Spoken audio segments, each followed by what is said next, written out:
parce que nous sommes les deux seuls clubs à s'affronter chaque année depuis 2017. 2019, on a préféré attendre que le FESA ouvre ses portes pour pouvoir s'affronter lors du FESA, mais chaque année, on s'affronte. Soit on s'affronte à Abidjan, et la prochaine fois, on s'affronte au Nigeria. C'est ainsi qu'on procède.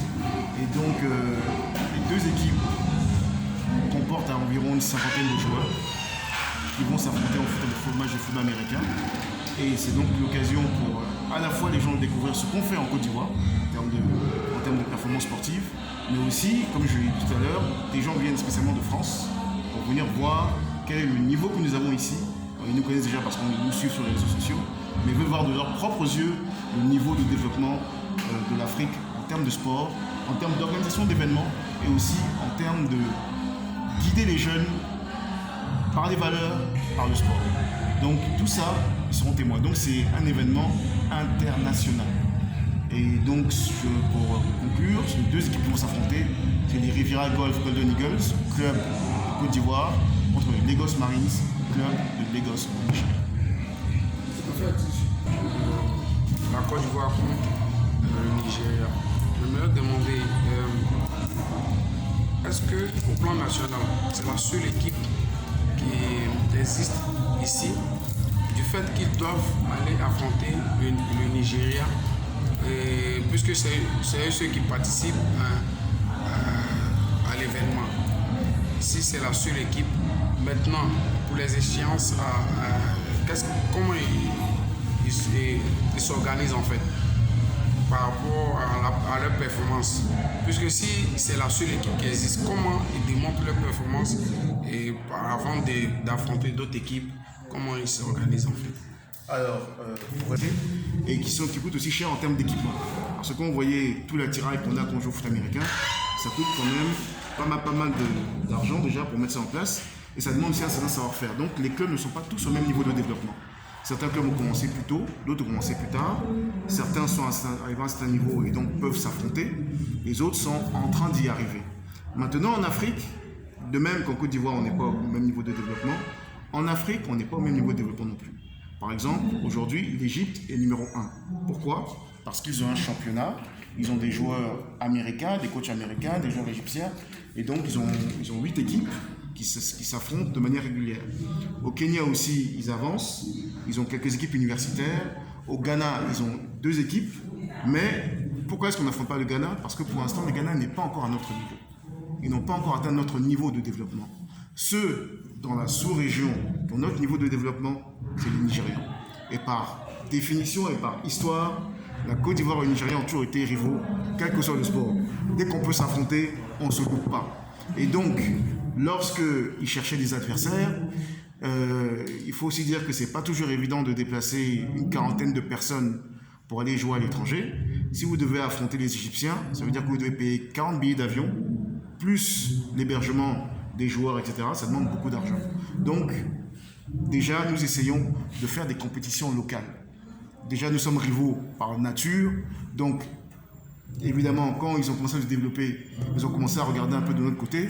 Nous aussi, on regardait de leur côté. Et puis, on a dit, on ne va pas finir par se regarder. Il faut qu'on s'affronte. Et les gens, pour nous rencontrer, voir si c'était possible. Et c'est comme ça que ça a démarré. Maintenant, les prochaines échéances, en dehors, parce qu'on a déjà affronté, on a une compétition nationale qui s'appelle le Impact Bowl. On a gagné le dernier Impact Bowl en 2019 face aux Black Scorpions, justement, qu'on avait battu. L'année d'avant également, nous avons également battu. Donc il y aura sûrement cette compétition nationale qui aura lieu. Les autres clubs rentrant dans la danse, en train de tout mettre en place. Mais nos plus grands rivaux, ceux qui nous ont battus déjà à 2 reprises, la première fois, on a marqué à la dernière seconde. Il fallait marquer la transformation pour gagner le match. On a échoué en ratant la transformation. Donc ça reste en travers de notre gorge. Et la deuxième fois qu'on est parti au Nigeria, c'était des conditions un peu difficiles. On est arrivé juste 1h30 avant le match, après 30 heures de route, sans avoir pu manger, boire. Ce ne sont pas des excuses, parce que comme je dis toujours à mes jeunes, dans la vie, on peut avoir des résultats ou des excuses, pas les deux. Vous ne gagnez pas, c'est tout ce qui m'intéresse. Les circonstances qui ont conduit à votre défaite ne m'intéressent pas. Donc, ils nous ont battus, on a dit c'est pas grave.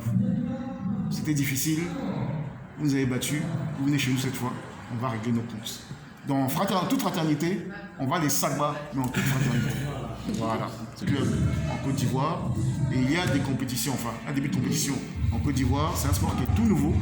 On est en train de mettre ça en place. Il y a beaucoup d'Ivoiriens qui jouent à l'étranger.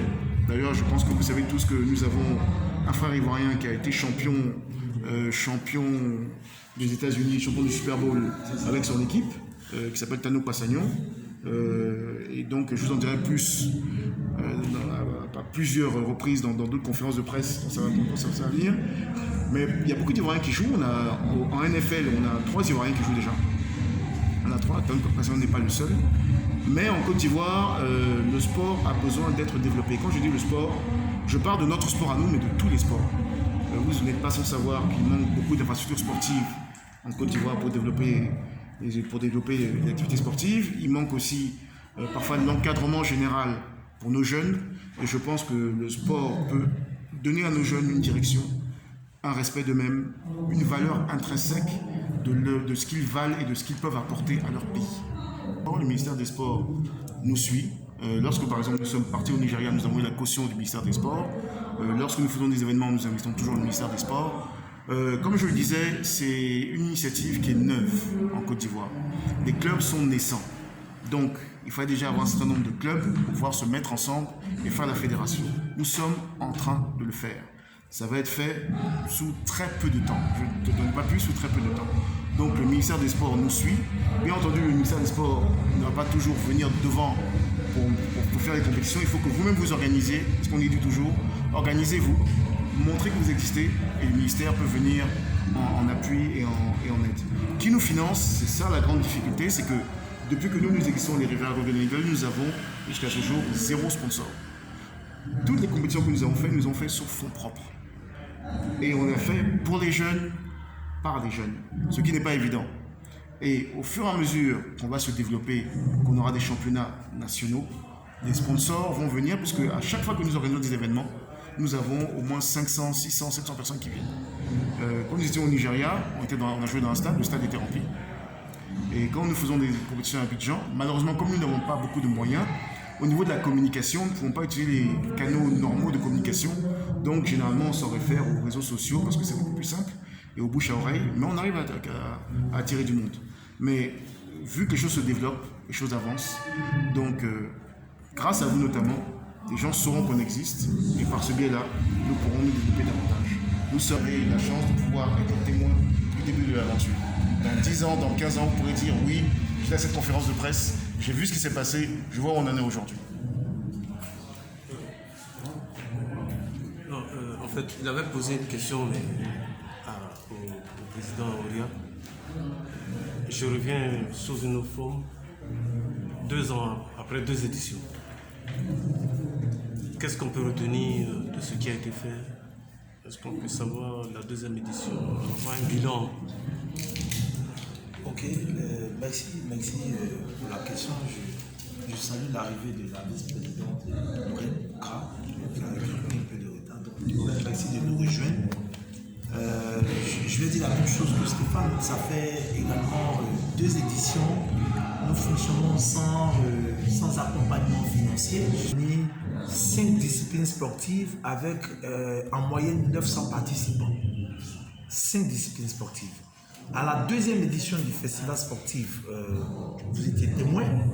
Sur 2 jours, il y avait environ 5000 participants sur les 2 jours, avec un total de 7 disciplines sportives qui étaient représentées. Au niveau de la couverture médiatique également, il y avait des avancées parce que notre émission même a été annoncée par Africa 24. C'est passé pendant 2 mois sur Africa 24, annonçant la tenue de l'événement. Avec presque 10 couvertures au niveau des médias qui étaient représentées. Donc cette année, c'est la 3e édition. Je crois qu'avec des partenaires sportifs comme Stéphane, à qui je dois beaucoup de respect, lors de nos premiers échanges par SMS, il a dit qu'il regarde la dimension internationale du FESA. Paul, dans ses écrits, j'ai ça. Il a annoncé, il a dit que le FESA a pour ambition d'être à l'international. Ça n'a pas tardé, je crois que grâce à Stéphane, le FESA est en train de faire ses pas vers le niveau international. Donc voici un peu ce que je peux dire en termes de bilan. Et donc, c'est aussi une lucarne pour demander aux sponsors, aux annonceurs de justement venir associer leur image à cet événement qui est quand même d'une envergure nationale, pour ne pas dire internationale. Parce que c'est aussi à vous que nous célébrons. Donc, je vous remercie. Bon, là, c'est bon maintenant. On est là. Je vais demander encore. Non, c'est pas là. Il fait chaud.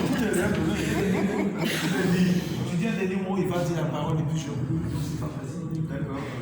Déjà, je vous remercie d'être là. Je vous remercie d'être là. Je vous remercie de nous accompagner dans cette aventure. Comme je vous l'ai dit, ça va être une couverture internationale de l'événement. Nous sommes suivis sur les 5 continents. Nous avons même beaucoup plus de fans à l'étranger.